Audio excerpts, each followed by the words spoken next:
Hi, I'm the Math Guy Steve. Let's try solving this equation.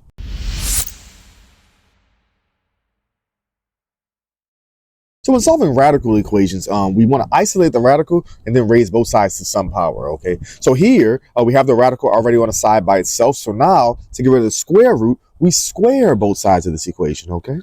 All right, squaring both sides, this will eliminate that radical. All right, so squaring the left-hand side, the square root and square cancel, so we get x minus 4. And then here, squaring the right-hand side, we get 3 squared is 9.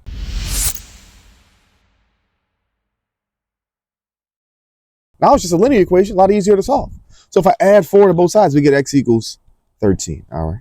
Now that's our solution to the equation, but with radical equations, we have to check, okay? That's called the Nike step, the check step, meaning sometimes we can get extraneous solutions when we have radical equations. So let's check it. How do I check it? I'll plug it back in to make sure we get a true statement, okay? Plug it in, plug it in. All right, so let's plug in that 13 back into the original, see if we get a true statement, okay? So if I plug in 13, that's the square root of 13 minus 4. Is that equal to 3? Is this a true statement? Well, 13 minus 4 is 9, so the square root of 9, is that equal to 3?